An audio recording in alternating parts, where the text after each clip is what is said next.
Votre présence. Je vais commencer par faire l'appel. Nicole Guérin. Francine Dardenne est excusée à donner son pouvoir à Catherine Guigli. Monsieur Pétieux. Catherine Guigli. Fanny Bovetto va arriver avec un peu de retard. Maurice Dufour. Yvon Aiguier. Monsieur Gilles Martinez m'a donné pouvoir. Marie Marchello. Alain Prorel, René Petelet, Mohamed Jeffal, Claude Jiménez, Romain Grisca, Catherine Valdener, Monsieur Bruno Monnier, Madame Catherine Mulac, Monsieur Vioujas, Jean-Pierre Sevrez, Anne-Marie Forgeau a donné pouvoir à Roger Guglielmetti, qui est présent. Monsieur Guillermite m'a dit tout à l'heure qu'il sera absent, mais je ne sais pas s'il a donné pouvoir ou pas. Il est excusé, mais est-ce qu'il a donné pouvoir, on ne sait pas. Bien. On va le mettre dans les excusés. Oui. Jean-Louis Chevalier, Pierre Leroy, Monsieur Jean-Marius Barnéou vous a donné pouvoir. Voilà. Madame Blanchard Catherine. Alors, Madame Martine Alire a donné pouvoir à Catherine Blanchard.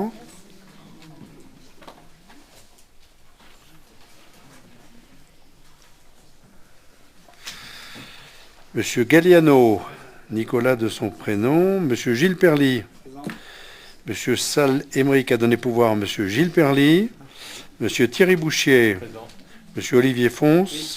Monsieur Fine Sébastien. Présent. Madame Patricia Arnaud. Et Monsieur Charles Perrineau, absent. Secrétaire de séance. Roger, allez. Il aime bien. Il y a longtemps qu'il n'a pas écrit. Alors,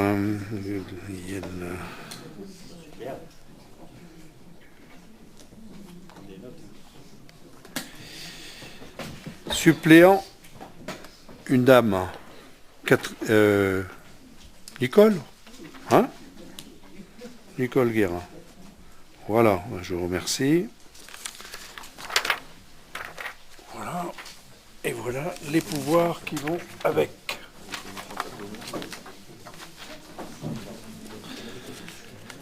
Bien, je vais vous demander d'approuver le compte-rendu du conseil municipal communautaire du mardi 8 octobre, à moins qu'il y ait des remarques à son propos. Pas de remarques. Je le fais donc approuver. Y a-t-il des votes contre, des abstentions? Il n'y en a pas. Je vous remercie. On va parler maintenant du compte-rendu des décisions prises au titre des délégations consenties par le conseil au président. Pas de questions? Je le mets aux voix. Y a-t-il des votes contre, des abstentions? Il n'y en a pas. Merci. Compte rendu des décisions du bureau. Non plus. Donc je mets aux voix. Y a-t-il des votes contre, des abstentions? Il n'y en a pas. Compte rendu des arrêtés du président. Il n'y en a pas. Première délibération concerne la remise gracieuse d'une dette d'un agent de la CCB. Cet agent de la CCB a fait un recours gracieux en date du 25 septembre 2019. En fait, il s'agit d'une erreur dans la réalité technique de l'administration, la bonne foi de l'agent et l'absence de faute commise par lui. Il vous est donc proposé d'octroyer cette remise gracieuse totale de la dette qui s'élève à 79,74 €. Et je vous demande d'approuver cette remise de dette brute relative à un trop perçu de sa rémunération. Est-ce qu'il y a des prises de parole? S'il n'y en a pas, je mets la délibération aux voix. Y a-t-il des votes contre, des abstentions? Il n'y en a pas. Je vous remercie. Alors, ressources et administration générale, indemnité horaire, Sébastien Fine. Merci Monsieur le Président, bonsoir à toutes et à tous. Donc cela concerne le travail de nos agents lorsque ils effectuent dans leur temps de travail une partie de leur service entre 21h et 6h du matin dans le cadre de la durée réglementaire hebdomadaire du travail. Donc le montant de l'indemnité horaire de nuit s'élève à 17 centimes de l'heure et peut être porté à 80 centimes pour des agents occupant certaines fonctions lorsqu'un travail intensif est fourni. Donc la notion de travail intensif s'entend en ce qu'elle consiste à une activité continue ne se limitant pas à des simples tâches de surveillance. Ainsi, un chauffeur Reaper est en travail intensif alors que le responsable d'exploitation effectue une tâche de surveillance. Donc il est proposé qu'à compter du 1er janvier 2020, les agents titulaires, stagiaires et contractuels permanents ou non permanents, employés à temps complet, partiel ou non complet, affectés à la collecte, la gestion et valorisation des déchets, mais aussi au service intercommunal de prévention spécialisé, percevront cette indemnité. La commission AGF a donné un avis favorable en date du 28 octobre 2019. Le comité technique s'est également prononcé le 12 septembre et a émis un avis favorable. Le coût pour la collectivité est de 3 600 €. Le conseil communautaire est appelé à approuver la mise en place de cette indemnité. Madame Valdener. C'est une mise en place, c'est pas quelque chose qu'on revote tous les ans. C'est une mise en place. Ah oui, je suis surprise qu'on fasse cette mise en place que maintenant. Légal, un tarif spécial pour le travail de nuit, quel que soit le salarié, ça me surprend. Il se trouve que les services ont travaillé autour des réglementations, etc. et qu'on a trouvé une coquille et qu'on essaye de pallier à cette chose-là. Alors c'est vrai que 17 centimes allègrement à la veille de certaines échéances, ça peut paraître... mais nous avons décidé, et moi j'ai décidé en tant que vice-président chargé au RH, d'appliquer la règle. Voilà. Mais bien sûr. Mais, comment donc? Ça aurait été encore plus dommage si on l'avait oublié. Mais bon, allez. Bon, ces remarques étant faites, est-ce qu'il y a d'autres prises de position? S'il n'y en a pas, je mets la délibération aux voix. Quels sont ceux qui sont contre, qui s'abstiennent? Il n'y en a pas, je vous remercie. Délibération suivante. Toujours Monsieur Flynn, au titre des emplois non permanents. Donc comme chaque année, vous vous souvenez qu'au niveau du service de la gestion et valorisation des déchets, nous sollicitons la création pour une durée de 5 mois sur des missions d'équipiers de collecte, chauffeurs Reaper ou en charge des travaux pour renforcer l'équipe durant la saison hivernale. Au titre de l'article 3-2 de la loi du 26 janvier 84 sur accroissement saisonnier d'activité. Donc il est précisé que cette opération de 6 emplois non permanents ne génère pas de hausse de charge de personnel par rapport à la saison d'hiver passée. Le coût généré par ces 6 postes sur les 5 mois de l'année brut, 83 100 € avec la prime de fin d'année à proratiser en fonction du temps de présence. La commission AGF a donné un avis favorable au 31 octobre 2019, le bureau le 28 octobre, et le conseil est appelé à délibérer. Là, nous sommes sur la reconduction d'une délibération que nous prenons chaque année dans le cadre des fêtes. Pardon. Vas-y. Concernant le service des ressources humaines, puisqu'on va voter sur les deux, au niveau des ressources humaines, nous allons faire l'acquisition d'un nouveau logiciel qui devra être mis, du moins qu'on va essayer de mettre en place au cours du printemps 2020. Ce logiciel va générer un accroissement d'activité. En effet, au niveau des missions qu'il pourrait être affecté, nous sollicitons par rapport à cette mise en place la création d'un emploi non permanent pour 6 mois qui viendra renforcer le service RH, car ce logiciel est un logiciel complet dans lequel il faudra rentrer beaucoup d'éléments et notamment scanner l'ensemble des dossiers individuels sous format papier et en renommant chaque pièce pour chaque agent. 140 agents sur la collectivité, 150. Participer également et accompagner la mise en place de ce logiciel au niveau des RH, nommer l'ensemble des actes RH contenus dans les dossiers individuels et annoter l'objet des arrêtés sous la forme de pochette. participer à la réalisation du bilan social qui, pour à l'heure actuelle, étaient des bilans qui étaient compliqués à mettre en place parce que le logiciel ne permettait pas de croiser. Pour votre information, le logiciel RH qui est utilisé à l'heure actuelle sur la collectivité, donc nous avons 140-150 agents, est un logiciel dimensionné pour des collectivités de l'ordre de 20 agents. Voilà. Donc il nécessite d'être revu. Donc le coût généré pour ces 6 mois qui serait à partir du 1er janvier 2020 serait de l'ordre de 15 000 € en fonction du profil recruté. La commission AGF en date du 31 octobre a donné un avis favorable, le bureau également. Donc il vous est demandé d'approuver la création des 6 emplois non permanents en temps complet pour la gestion et valorisation des déchets et le coût généré par la création de ce poste sur 6 mois de l'année de 15 000 €. Est-ce que vous avez des remarques? S'il n'y a pas de remarques, je mets cette délibération aux voix. Y a-t-il des votes contre? Des abstentions? Il n'y en a pas, je vous remercie. Indemnité pour congé non pris par un fonctionnaire du fait de la maladie ou autre. Monsieur Finn. Donc cela concerne notamment la directrice de la crèche des Petites Boucles qui n'a pas été en mesure de prendre ses jours de congé avant son départ à la retraite. Nous avions donc accepté de payer ces jours de congé, mais il faut que nous prenions une délibération. Le trésorier ne paiera pas.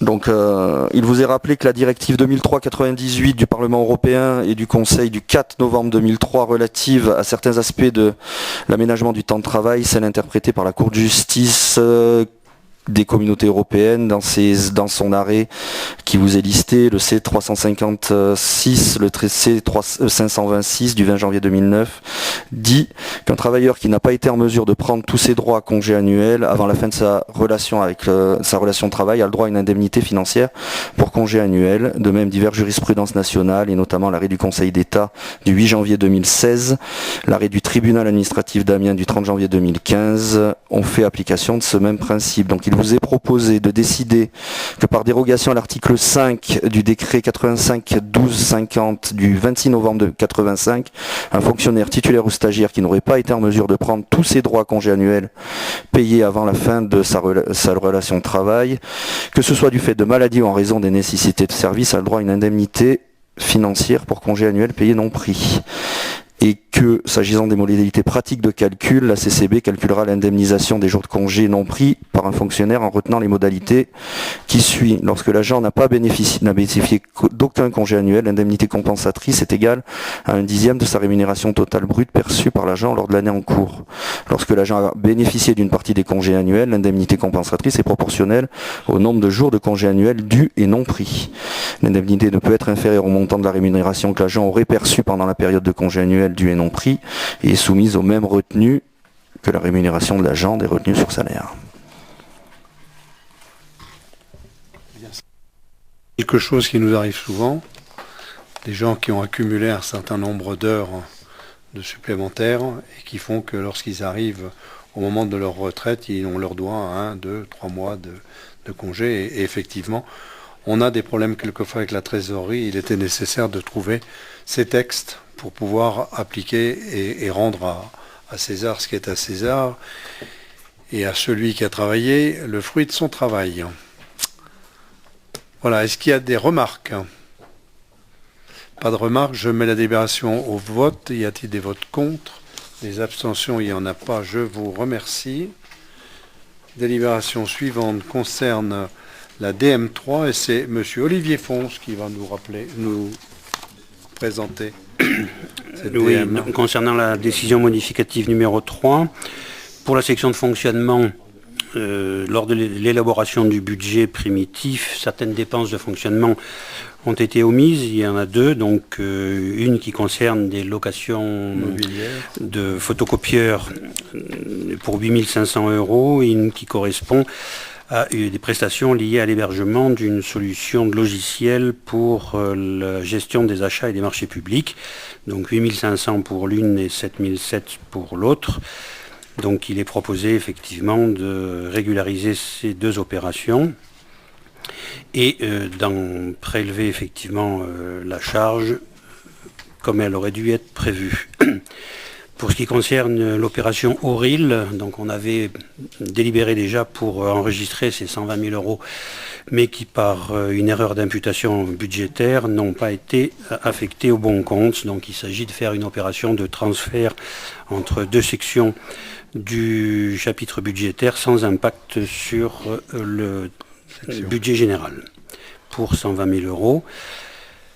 Pour ce qui est de l'investissement, il est proposé d'augmenter des crédits d'investissement qui sont liés à l'encaissement et à la restitution des cautions à Altipolis à hauteur de 5 500 euros. L'article donc 165 cautions en dépenses et en recettes d'investissement. Au budget primitif 2019, 2 500 euros avaient été prévus pour des travaux d'investissement pour l'amélioration des installations de chauffage de la crèche de la Meige. Donc après réception des devis, il s'avère qu'il faut majorer cette somme de 1 300 euros qu'ils sont donc à prévoir en installation générale pour la crèche de la Meige. Donc suite à une visite qui a été organisée des crèches par les élus communautaires, il est apparu indispensable pour la sécurité de la crèche de la Durance qu'elle dispose d'un système de visiophone. Et donc il est proposé d'ajouter au budget des crédits nécessaires à cette installation à hauteur de 3 000 euros pour la crèche de la Durance en autre immobilisation. Au budget primitif 2019, 50 000 euros avaient été prévus aussi en travaux d'investissement pour le remplacement des fenêtres des crèches des Petites Boucles et Guisanne. Ces 50 000 euros correspondent donc aux recettes production photovoltaïque. Et il s'avère que ces crédits sont insuffisants pour la réalisation des travaux projetés en fonction des devis et qu'il faut prévoir 20 400 euros supplémentaires à l'article travaux en développement durable. Pour l'équilibre des sections, pour le fonctionnement, il est proposé de diminuer le virement de la section de fonctionnement à la section d'investissement de 16 200 euros et de prévoir également 16 200 euros dans les charges à caractère général et non pas à la section d'investissement. Pour l'équilibre de la section d'investissement, il est proposé de prendre des crédits sur l'opération études stratégiques numériques à hauteur de 20 500 euros qui sont prévus effectivement dans les virements, je vais vous le dire tout de suite parce que ce n'est pas le bon libellé, dans les immobilisations incorporelles. Donc pour ce qui est des détails, vous les avez eus en fonction des différentes opérations à passer et les équilibres budgétaires pour le fonctionnement se traduisent par une augmentation, une stabilité des dépenses dans la mesure où on prélève 16 200 euros sur la section d'investissement. Pour l'investissement, on prévoit effectivement les 20 500 euros en moins en immobilisation incorporelle sur les investissements qui étaient à prévoir. Voilà. Très bien. Est-ce qu'il y a des remarques ou des questions concernant cette DM3 ? S'il n'y en a pas, je mets la délibération au vote. Y a-t-il des votes contre ? Des abstentions, il n'y en a pas. Je vous remercie. Monsieur Sevrez va nous parler des fournitures d'électricité et des services associés. Oui, tout à fait. Donc depuis le 1er juillet 2011, par application de la loi nouvelle organisation des marchés de l'électricité, le marché de l'électricité est ouvert à la concurrence. Donc le 31 décembre 2015, la suppression des tarifs réglementés de vente de l'électricité pour les sites raccordés à une puissance supérieure à 36 kVA, c'est-à-dire les tarifs jaunes et verts, a imposé aux acheteurs soumis aux règles de la commande publique à souscrire des offres de marché pour leur contrat d'électricité. Donc la communauté de communes du Briançonnais a proposé dès 2015 que la mise en concurrence soit organisée dans le cadre d'un regroupement au niveau du territoire communautaire. Elle s'est chargée de la passation du marché de fourniture d'électricité pour les sites de son patrimoine et de certaines de ses communes membres, donc pour les puissances supérieures à 36 kVA. Le marché en cours arrivera à son terme le 31 décembre 2019. Donc, dans ce contexte, la communauté de communes du Briançonnais coordonne à nouveau un groupement de commandes composé de 11 membres, donc la CCB, la commune de Briançon, la commune de La Salle-les-Alpes, le Monétier-les-Bains, la commune de Puy-Saint-André, la commune de Saint-Chaffré, la commune de Villard-d'Arène, la commune de Villars-Saint-Pancras, le syndicat mixte des stations village de la Haute-Romanche, le syndicat intercommunal à vocation multiple de la Grave Villard-d'Arène et le syndicat intercommunal à vocation multiple de Serre-Chevalier. La communauté de communes du Briançonnais, en tant que coordonnateur du groupement et dans le respect des règles fixées par le Code de la commande publique, est en charge donc de l'organisation des opérations de sélection d'un co-contractant en vue de la satisfaction des besoins des membres du groupement, la signature et la notification des marchés ou accords cadres qu'elle passe, chaque membre du groupement s'assurant de la bonne exécution des marchés le concernant. Donc le marché qui fera l'objet d'un accord cadre mono-attributaire à bon de commande sans minimum ni maximum sera passé sur prix unitaire détaillé issu du bordereau des prix unitaires qui seront appliqués aux quantités réalisées. Donc la commission d'appel d'offres, dont vous avez le procès-verbal d'ailleurs en annexe, la commission d'appel d'offres s'est réunie le 25 octobre et a attribué le marché à EDSB. Voilà pour l'agence, pour un montant estimatif annuel de 406 723,27 €. Hors coût d'acheminement et taxes pour une durée totale de 48 mois. En conséquence, il est proposé d'autoriser le président ou son représentant à signer l'accord cadre. Voilà, pour un montant non contractuel, comme je l'ai dit précédemment. Voilà, Président, c'est à vous.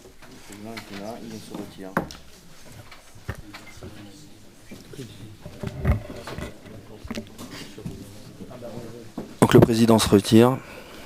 Y a-t-il des questions autour de cet accord cadre à bon de commande ?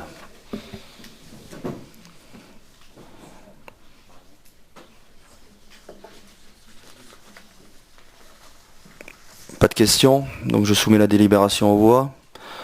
Y a-t-il des abstentions ? Une ? Deux ? Y a-t-il des votes contre ? Merci. On peut faire venir le président. Ouais. Donc le point d'après. Voilà. Ça concerne les installations de chauffage, de production d'eau chaude et de ventilation des bâtiments de la communauté de communes. Voilà. Jean-Pierre Sevrez. Le marché d'exploitation des installations de chauffage et de production d'eau chaude et de ventilation des bâtiments de la communauté de communes.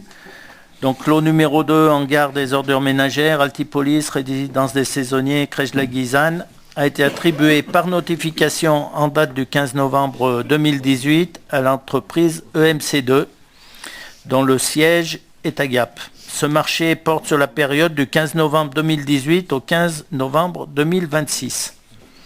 Lors de l'entretien de la ventilation principale à Altipolis, il a été mis en évidence par l'attributaire du marché l'existence de CTA et de VMC dissimulés dans les faux plafonds. Aujourd'hui, il apparaît nécessaire d'entretenir ces matériels. Donc pour des raisons techniques et financières, il convient de faire exécuter ces prestations par le titulaire du marché principal.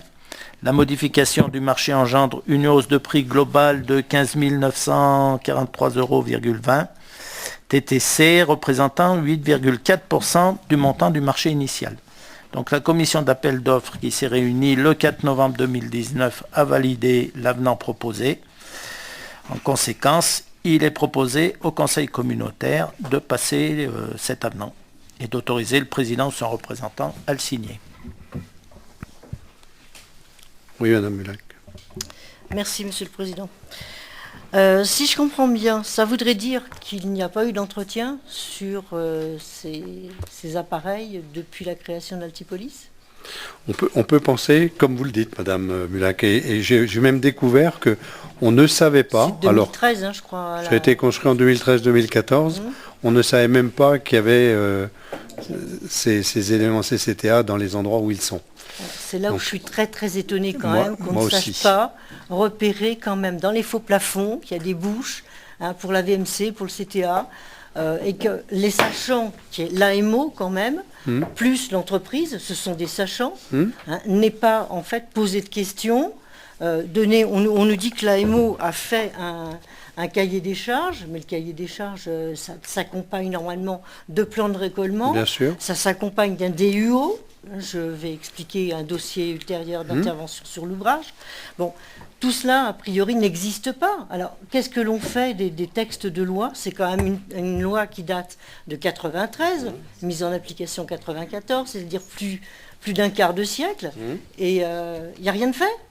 Il n'y a aucun apparemment. document, Ah, rien du tout. Il n'y a strictement rien. J'ai été le premier effaré par cette découverte. D'ailleurs, on en a parlé ensemble, il me semble, lors Non. d'une CAO, non? Non. Non, c'était avec... Pas- Moi, j'avoue que j'ai pas été extrêmement surpris de découvrir que 6 ans après l'installation, on ne savait même pas qui en avait et où elles étaient.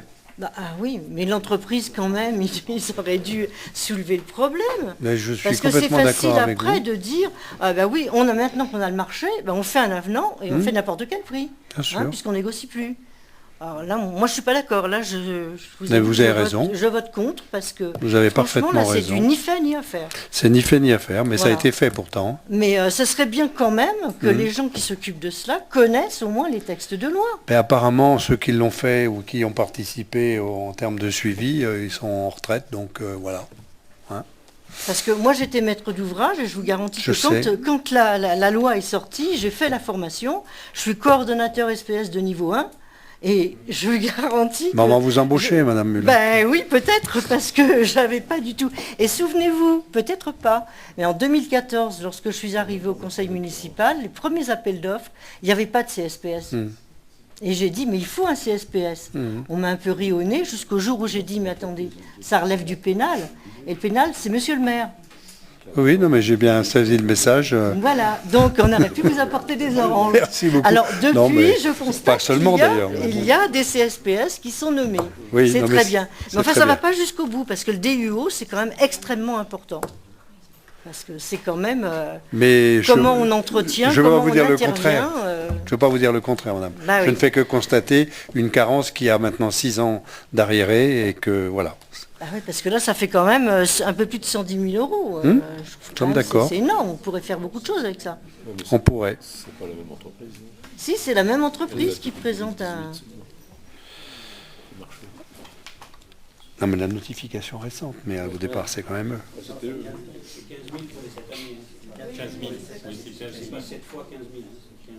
C'est 15 000 pour les 7...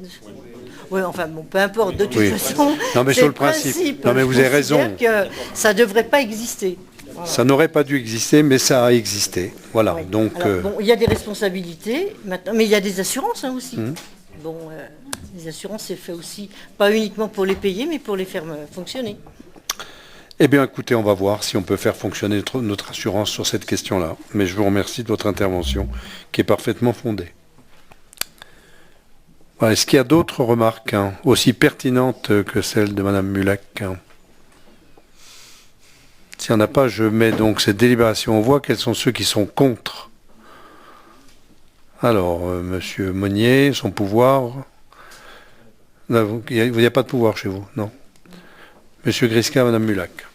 Abstention? Alors, 2 pour Monsieur Viojas, Madame Valdener, Monsieur Pétieux. Merci. Alors, acquisition d'un véhicule de collecte, Pierre Leroy.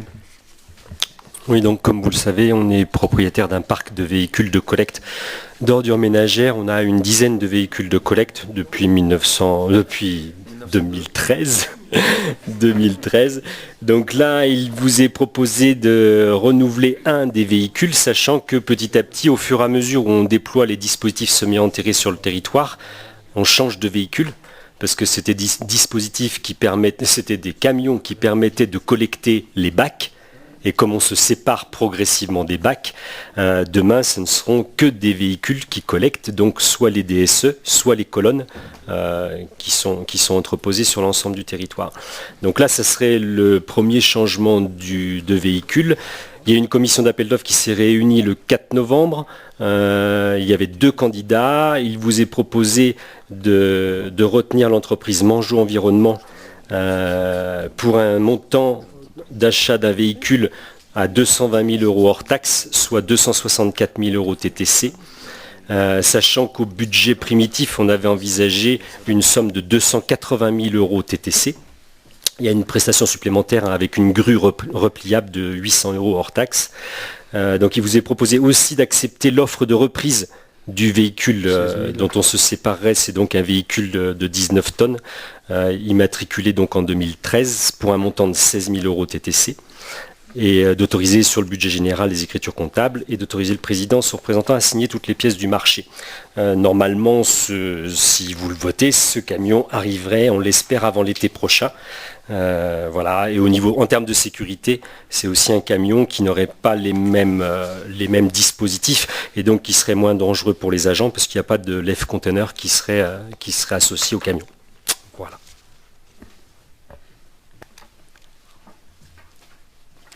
Questions? Pas de questions. Je mets les délibérations aux voix. Y a-t-il des votes contre, des abstentions? Il n'y en a pas. Je vous remercie. Alors, acquisition de vidéos pédagogiques, Monsieur Pierre Leroy, pour le tri et la réduction des déchets.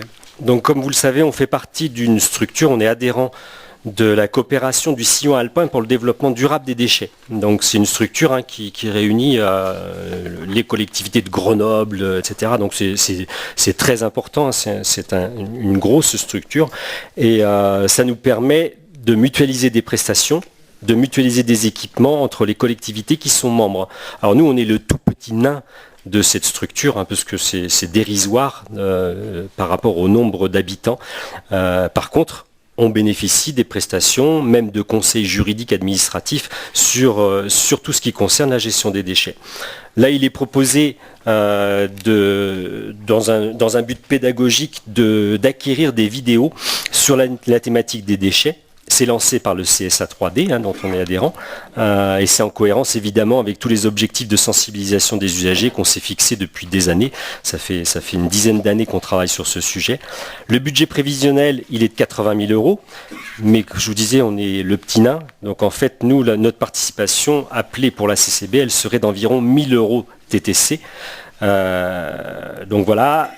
Sachant que le syndicat de gestion des déchets du Faucigny-Genevois, syndicat de traitement adhérent du CSA 3D, portera lui-même le marché public lié à l'acquisition des vidéos, et puis que les crédits nécessaires ont été portés au budget 2019 de la communauté de communes.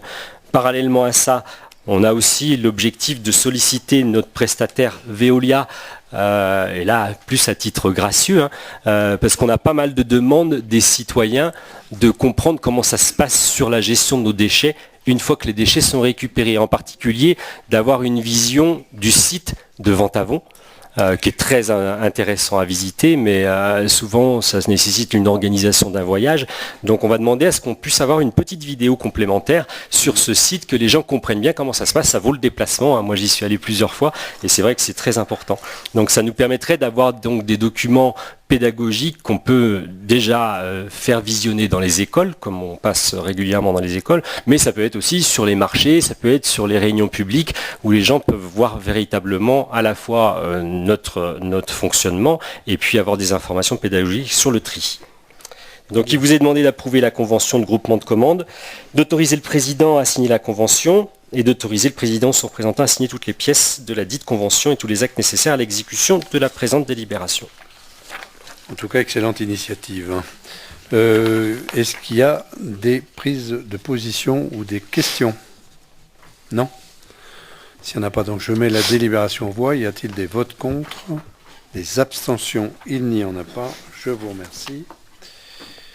Alors, Monsieur Jean-Pierre Sevrez, les installations de chauffage d'eau chaude.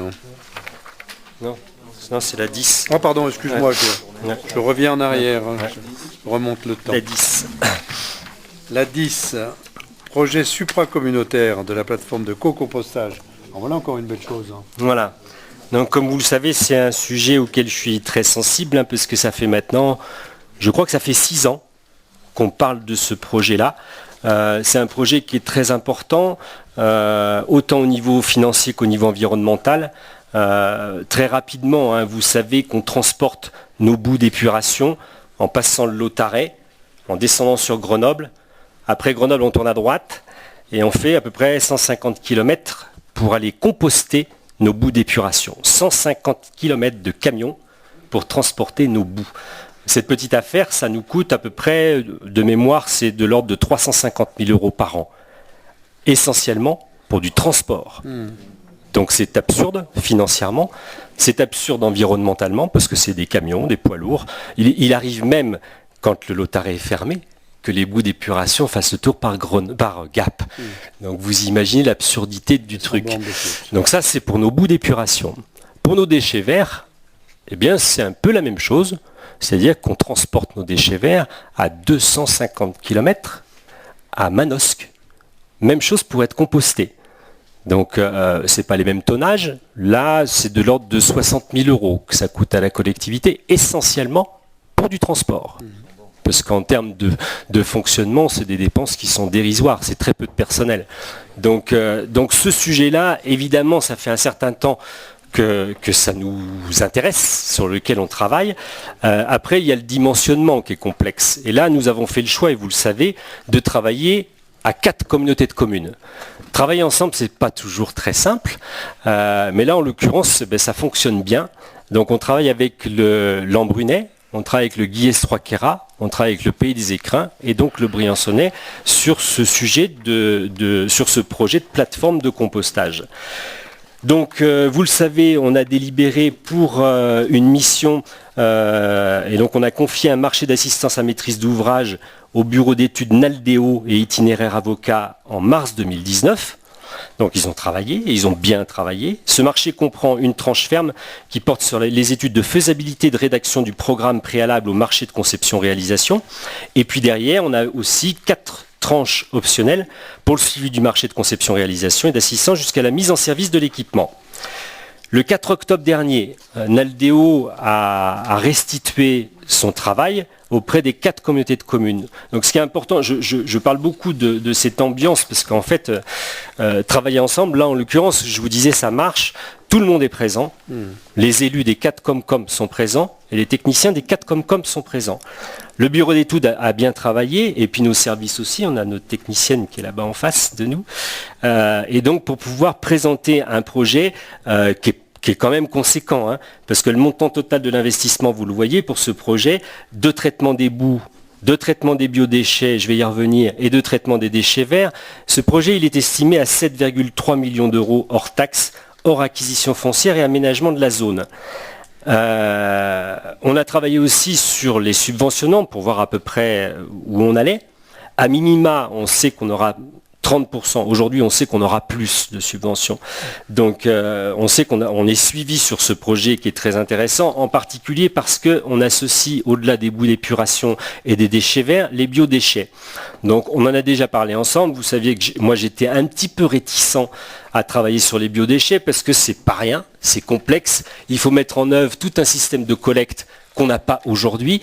Donc on s'était dit, quand on en avait discuté ensemble, partons sur les boues d'épuration et les déchets verts, prévoyons un système qui permette demain d'y associer les biodéchets, les déchets alimentaires, pour qu'on ne soit pas pris de court dans quelques années, mais en tout cas partons sur les 2 premiers systèmes. Il se trouve que on a eu des surprises, parce que lors de la restitution de l'étude, on s'est rendu compte que le surcoût n'était pas considérable, mais surtout qu'on avait tout intérêt à faire en même temps les boues d'épuration, les déchets verts et les biodéchets, parce que déjà, c'est certain qu'on aura beaucoup plus de subventions si on y adjoint les biodéchets, parce que l'État est très regardant sur le traitement des biodéchets en France, et d'autre part, en coût de fonctionnement, en imaginant qu'on ne soit pas prêt à traiter nos biodéchets sur place, le surcoût en fonctionnement, il est dérisoire. Il est de l'ordre de mémoire, je crois, c'est 30 000 € par an pour les 4 communautés de communes.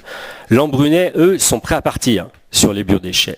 Ils sont d'ores et déjà en train de travailler sur le système de collecte de ces biodéchets. Ce qui veut dire que même si nous, on n'y va pas, peut-être nos partenaires iraient dès le début. Donc on a tout intérêt à aller dans ce sens-là, et c'est un petit peu l'objectif de cette affaire. Derrière, vous avez la synthèse des coûts actuels et des coûts futurs pour chaque type de déchets. Donc vous avez les coûts actuels, alors vous voyez, il y a des grandes disparités, et c'est intéressant de travailler aussi ensemble les 4 communautés de communes, parce que du coup on a accès aussi à ce que paye chacune des collectivités, et donc ça nous permet après de négocier avec nos prestataires. On en avait déjà parlé aussi ensemble. Donc vous voyez, sur les coûts actuels hors TGAP pour les OM, la CCB pour les déchets verts, c'est 115 €. La CCPE, nos voisins, c'est 55. Pour les boues d'épuration, par contre, nous, on est à 120. La CCPE, ils sont à 133. La CCGQ à 110 et la CCSP à 102, 115. Pour les biodéchets, aujourd'hui, c'est 110 €. La CCPE, c'est 130. La CCGQ, c'est 121 et la CCSP, c'est 131. Mais surtout, c'est la colonne de gauche qui est intéressante, c'est que les coûts futurs, si on met en place cet outil, pour les déchets verts, au lieu de 115, nous paierions 60. Pour les boues d'épuration, au lieu de 120, nous paierions 102. Et pour les biodéchets, au lieu de 110, ça serait 92. Donc financièrement, c'est évident que... Et ça, le calcul a été fait en minimisant les subventions et en augmentant, en mettant vraiment au maximum de ce qu'on pensait les dépenses de fonctionnement. Donc voilà, vous avez un rapport, là il y a une synthèse qui est intéressante, donc vous pouvez évidemment la consulter. Pour vous donner une petite idée, les 4 Comcom, c'est 7167 tonnes de déchets dont il est question. Alors c'est pas tant que ça pour une collectivité, parce que bon, on est des petits nous, mais mine de rien, imaginez 7167 tonnes de déchets qui sont transportés dans des camions pour aller dans tous les sens. Franchement, la question ne se pose pas de mon point de vue. Donc vous êtes appelés à prendre acte des conclusions du 4e comité de pilotage qui a eu lieu le 4 octobre. Alors ce que je ne vous ai pas dit aussi, c'est que le projet il est envisagé, mais on en avait déjà parlé, à la Roche de Rame, donc sur la partie aval de la zone d'activité de la Roche de Rame. Vous passez devant le petit lac de la Roche de Rame à gauche, vous continuez, vous descendez, il y a l'ancienne petite gare qui est sur votre droite. Là, vous avez toute la zone d'activité, dont une partie qui doit être dépolluée. Et nous, on serait vraiment sur la partie aval, au bout de cette zone qui appartient à la communauté de communes du Pays des Écrins et qui doit travailler sur le projet pour l'aménager. Donc on vous demande si vous acceptez de prendre acte des conclusions du 4e comité de pilotage, de donner un avis favorable sur le site d'implantation de la zone du Planet de la Roche de Rame, de prendre acte des conclusions des études de faisabilité réalisées. Alors j'ai été un peu rapide, mais encore une fois, vous pouvez avoir tous les éléments que vous souhaitez, on vous passe les documents, d'approuver les orientations techniques à inscrire dans le programme pour que ce document soit finalisé au plus tard pour février 2020, étant précisé que chaque PCI doit indiquer ses orientations, mais l'objectif est d'aboutir à un consensus entre les 4 PCI. Les déchets verts de la CCB seront livrés broyés ou en vrac sur la Roche de Rame. Le bureau d'études Naldeo doit apporter son expertise à la collectivité pour effectuer un choix technique avant la fin de l'année 2019, donc ils y travaillent en ce moment. Le site de la Roche de Rame comportera également une chaîne de traitement des biodéchets. À noter concernant la CCB, l'engagement en faveur du traitement des biodéchets. La collecte de biodéchets devra nécessairement être mise en place à court terme, dès la mise en service de la plateforme 2023-2025. Sans cela, et en attendant que cette collecte soit effective, la CCB devra décider si elle participe ou non financièrement au fonctionnement de la chaîne biodéchets-déchets verts sur la plateforme dès sa mise en service.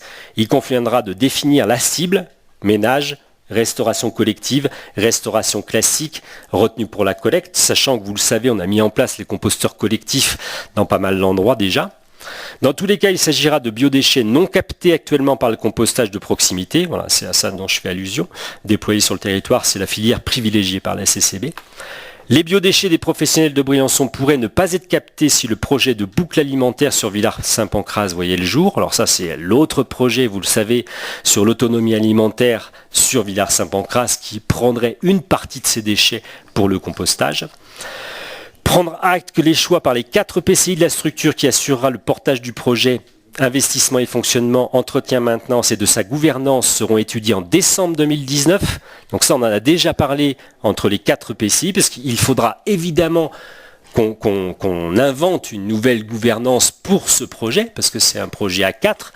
Et ce territoire, il ne correspond pas vraiment à un territoire habituel, parce que l'Ambrunais ne fait pas partie non plus du pays grand-briançonnais.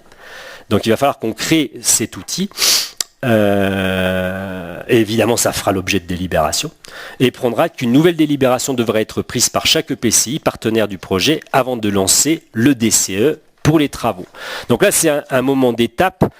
À chaque étape, pour qu'on soit bien d'accord entre les 4 PCI, on a demandé à ce que chaque étape soit validée par les 4 Comcom, qu'il n'y ait personne qui traîne la patte et qu'on fasse tous ensemble. Donc en fait, les 3 autres Comcom ont la même délibération qu'ils doivent prendre à très court terme pour qu'on puisse continuer à avancer ensemble. Après ce magistral exposé, si vous avez des questions, n'hésitez pas. Monsieur Prorel. Suite aux activités industrielles qu'il y avait sur ce site dit du Plané, on pensait à un moment qu'il était assez pollué. Qu'en est-il de ce travail sur la dépollution ou quelque chose? Alors en effet, sur la partie, c'est pour ça que j'ai insisté, nous on est sur la partie aval.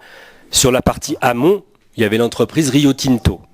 Et en effet, là, c'est en pleine discussion entre la communauté de communes du Pays Écrins et l'entreprise Rio Tinto.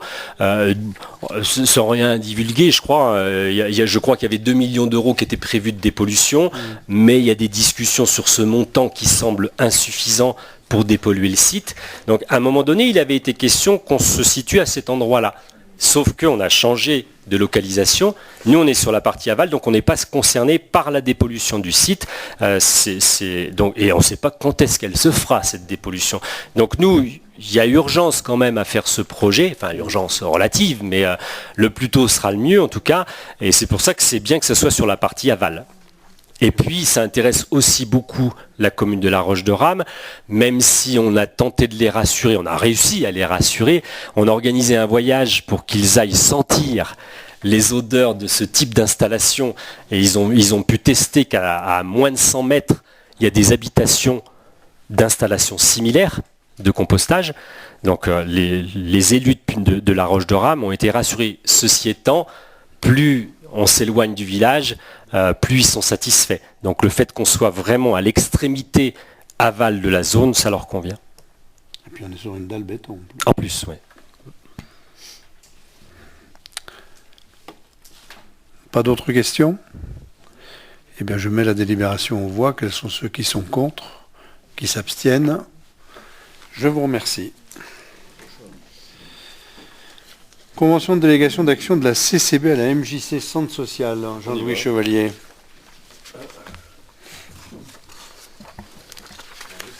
Donc cette convention lie que vous avez tous eu en pièce jointe, là, que vous avez tous, j'espère, toutes et toutes lues.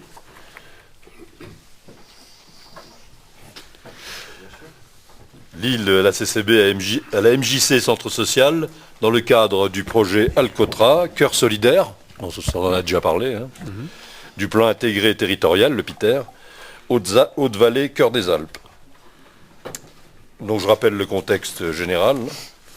Doté d'un budget total de 1 764 705,88, dont 350 000 euros pour la CCB, le projet... Bonjour Fanny. Le projet Cœur solidaire vise à créer les conditions pour que les populations de montagne bénéficient de services au public de qualité dans un cadre d'innovation sociale. Ce projet, déposé en janvier 2018 et validé en juillet 2018, a pour chef de file la cité métropolitaine de Turin, qui remplace depuis 2015 la province de Turin. Ce projet répond à l'objectif spécifique 4.1 du Domo Alcotra 2014-2020, qui est de favoriser le développement des services socio-sanitaires pour lutter contre le dépeuplement en zone rurale de montagne. Public cible, donc les seniors, les mineurs et jeunes adultes et les adultes en difficulté. Les seniors, c'est à partir de quel âge? 92. On ne sait pas? On ne le dira pas. C'est de plus en plus repoussé. Donc le premier objectif du projet Cœur solidaire est de renforcer les compétences et les connaissances transfrontalières en partageant les expériences et les initiatives afin de développer l'innovation sociale dans les interventions auprès des publics. Le résultat attendu lié à cet objectif est la construction d'un réseau transfrontalier pour l'échange de bonnes pratiques qui sera consécutif d'un travail de cartographie et d'évaluation des besoins sociaux. Alors tout ça est dans la Convention, hein, tout est détaillé. Le deuxième objectif est l'augmentation du niveau d'innovation sociale des zones de montagne des Hautes-Vallées à travers l'expérimentation de nouveaux services et de projets locaux. Voilà. Le résultat attendu lié à ce deuxième objectif est le démarrage d'un processus d'innovation sociale avec la conception et la réalisation de nouveaux services. Alors là, vous avez donc un petit tableau avec les activités qui sont détaillées. L'activité 2.2, 3.1 et 3.2. Donc l'activité 2.2 concerne la diffusion des résultats d'expérience, diffusion des résultats des expérimentations. Cette activité s'adresse principalement au grand public. L'accent sera mis principalement sur les résultats obtenus par le projet et sur leur transférabilité pour favoriser une utilisation pratique même après la clôture du projet. L'activité 2.2 comprend des activités classiques de diffusion réalisées conformément à la stratégie établie au début du projet. Donc ça c'est tout le langage européen que vous retrouvez là. Voilà, donc tout est très détaillé dans cette convention. L'activité 3.1, mesure, cartographie et évaluation des besoins sociaux. Activité 3.2, réseau transfrontalier d'échange de bonnes pratiques. Là où ça concerne donc un certain nombre de journées d'études avec les fondations et coopératives communautaires, les jeunes, les handicapés, les adultes en difficulté économique, les pharmacies et lieux partagés. Voilà. Donc là, vous avez tout le détail là-dedans. Si vous avez des questions, c'est le moment. Donc il vous est proposé d'approuver cette convention de délégation d'action à la MJC, Centre social du Briançonnais. Oui, Madame Valdener. Oui, c'est très intéressant la signature de cette convention. Moi, c'est vrai que j'ai un peu des questions par rapport au deuxième objectif, où il est stipulé l'expérimentation de nouveaux services et de projets locaux. Qu'est-ce que c'est les nouveaux services? Parce qu'on parle de 15 services. Il y a des choses identifiées ou c'est non, c'est du blablabla non, ça c'est du... Parce que c'est quand même dans le cadre de la MJC, donc on a dû quand même penser aux choses un petit peu plus concrètement qu'au niveau européen, non? Je sais pas, hein, c'est une question que je pose. Il doit y avoir un peu du concret quand même derrière ça. Si on signe une convention avec la MJC, c'est que... C'est très détaillé, vous l'avez bien vu là dans la convention, il y a même les modalités financières, les engagements de chaque partenaire, de la CCB et de la MJC, et puis de ce qui est fixé. Donc par exemple, sur l'objectif dont vous parlez, donc le 3.2, c'est ça? 3.2, il y a quand même 30 jours pour la mise en place du réseau local, 17 jours d'expérimentation de pratiques partagées au niveau local, 6 jours de préparation et participation aux journées thématiques des autres partenaires, 10 jours de journée du réseau sur territoire CCB, préparation et réalisation, 24 jours d'élaboration de contenu de support concernant les bonnes pratiques du réseau, et 10 jours de rédaction des rapports intermédiaires et finaux.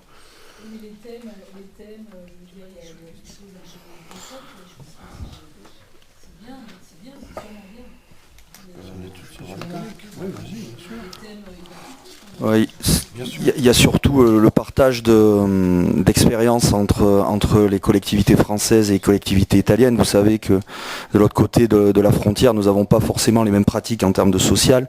C'est porté par également des associations qui font des travaux importants. Et l'idée, c'était de faire converger les pratiques. Alors c'est vrai que sur le social, pour avoir travaillé sur la convention qui nous lie à la MJC Centre social, c'est quelque chose quand même qui est extrêmement compliqué d'appréhender quand on n'est pas dans le cœur du dossier. Ça, je l'avoue. La question posée est une question pertinente, mais qui n'appellera pas des réponses extrêmement précises ce soir, puisque si la collectivité, si la CCB avait dans l'idée cette compétence sociale assez forte et avait les réponses à apporter, elle n'aurait pas délégué, notamment à la MJC Centre social, qui, à mon sens, est un des acteurs primordial sur le territoire. primordiaux sur le territoire en termes de compétences sociales. Et les réponses, à mon sens, viendront une fois que les premiers contacts seront pris entre les partenaires, notamment de chaque côté de la frontière. Moi, voilà la réponse que, à mon sens, à ce soir, je peux vous apporter. Là, j'ajouterais au niveau financier quand même que c'est important de signaler que le budget du partenaire MJC Centre Social est de 61 537,50 € pour une subvention FEDER de 52 306,88, soit 85% de subvention. Non, mais c'est une action. Non, mais les Italiens... Comment vous pouvez mettre en forme, mais c'est pas grave, je comprends, vous ne puissiez pas donner la réponse. Ah non. Mais tout sera mis en forme par la MJC au fur et à mesure de l'avancement des objectifs. Voilà. Et donc tout est très, très détaillé dans cette convention, parce qu'il y a des comptes rendus permanents à faire. Après, si vous le souhaitez... On ne commence pas à la faire comme ça, sans avoir des retours en permanence à chaque objectif. Après, si vous le souhaitez, vous pouvez participer, vous pouvez être associé aux réunions de travail et d'être associé à ce qui va se passer dans les prochaines... Tout le monde peut y être associé. Dans les prochaines semaines et prochains mois. Mais en effet, moi je pense que ça vaut le coup, parce que ça reste de l'argent public. Ah oui. Donc en effet, il faut qu'on puisse suivre ce projet pour qu'il réponde vraiment aux besoins du territoire. Donc je pense qu'il faut que les élus s'investissent dans cette affaire.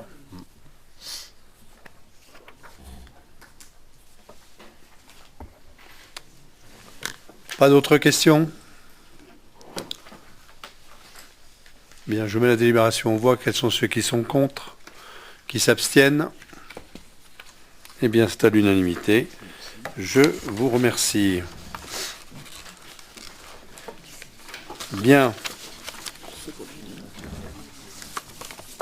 Délibération suivante, c'est Thierry Boucher qui va nous parler de la cession du réseau d'initiative publique très haut débit. OSMO. Oui, donc en espérant que ce soit la conclusion d'une vieille histoire, puisque si on refait un peu l'historique, la CCB a financé un réseau d'initiatives publiques dit RIP pour mettre en place de la fibre optique sur le territoire de Briançon. Donc cette opération avait été réalisée dans le cadre du contrat de redynamisation des sites de défense et avait été financée à hauteur de 80%, et je crois que de tête c'était 800 000 € à l'époque de dépenses. Donc dès 2014, un syndicat avait été créé pour développer la fibre optique sur le département des Hautes-Alpes et des Alpes de Haute-Provence. Donc dès cette époque, on avait commencé à négocier avec les présidentes de ce syndicat. Donc à l'époque, c'était Madame Nivou qui était présidente, qu'on avait rencontrée avec Guy Hermite qui était président, premier vice-président à l'époque. Ensuite, nous n'avions pas abouti et des élections s'étaient passées entre-temps. Donc nous avions rencontré Madame Eméoud, qui est la nouvelle présidente de ce syndicat. Nous avions convenu de certains éléments. Donc la cession à titre gratuit des NRA-ZO, dont un a été mis en service effectivement à Servières à l'occasion du Tour de France, et les deux autres, ceux du Lotaré et de Val-des-Prés, étant restés pour le moment sous l'égide de la CCB. Donc le syndicat a signé un premier accord. Donc le Sud THD était donc d'accord pour reprendre le réseau de la communauté de communes, et une convention avait été mise en œuvre avec son délégataire de l'époque, qui était la société Pacte Provence Alpes Connect. Entre-temps, ce contrat a été rompu dans le cadre d'un AMEL qui a été signé. AMEL, c'est Appel à manifestation d'engagement locaux. Donc, et le titulaire de l'AMEL, c'est la société SFR. Je pense que vous avez vu déjà pas mal de publicités concernant cette opération. Donc, le syndicat et SFR seront les repreneurs futurs de ce réseau. Donc, après négociation, un montant a été déterminé pour la reprise de ce réseau, qui deviendrait donc un réseau public utilisé donc pour l'ensemble des besoins du Briançonnais, ce qui éviterait éventuellement de refaire des tranchées dans Briançon pour réalimenter, pour recréer un nouveau réseau. Je pense que ça serait là un gros gaspillage. Donc la négociation a abouti à un montant de